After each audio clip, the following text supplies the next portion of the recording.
If you really want your party to be there in 10 and 20 years, and you want your party to be successful, then what you have to do is that you have to invest into the future, not just into keeping your position today or fighting for it today.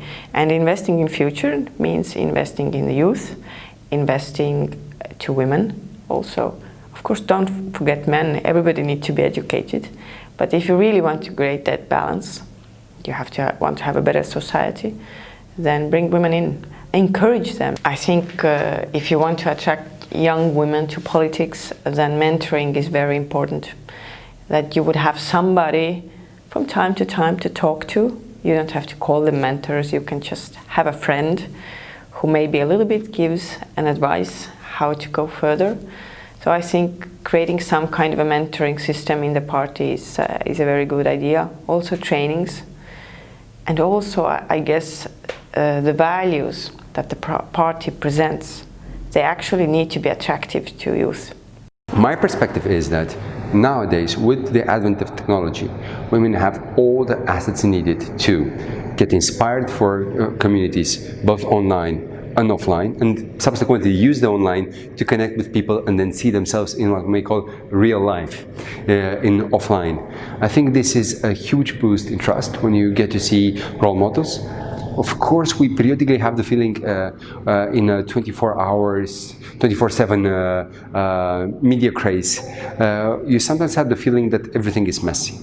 That the whole world is in trouble, that we're faced with with populists and other aspects. But at the end of the day, one also has to look around in the community at the basics of what it means to live in terms of education, healthcare, and has to be concrete.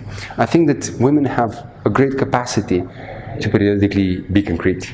Even though all of our participants are incredibly qualified, have impressive CVs, they've done a lot of things, they have a lot of accomplishments, to get at the root of who they are and what is motivating them to do this is going to give them a chance as a candidate to stand out.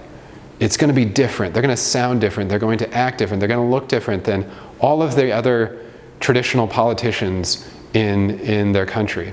And from our past experiences, from research that we've done in all these countries, it shows that voters are in desperate need. They're crying out for more politicians, more candidates who are authentic, who can tell stories, who can relate to the situations and the challenges that they have in their own homes, in their own families. That's what we're trying to encourage our participants to do. And it's great to see them come in with, I think, a preset notion of what they should do and how they should act and what they should say as a candidate, and then go through the process of the training and realize that in order to have success, they can do things differently. In fact, they should do things differently. And that, yes, nobody in their country or in their party has necessarily done it, but we've got all of these successful examples of successful female politicians in Europe who have done things differently and have succeeded. And that gives more motivation to them.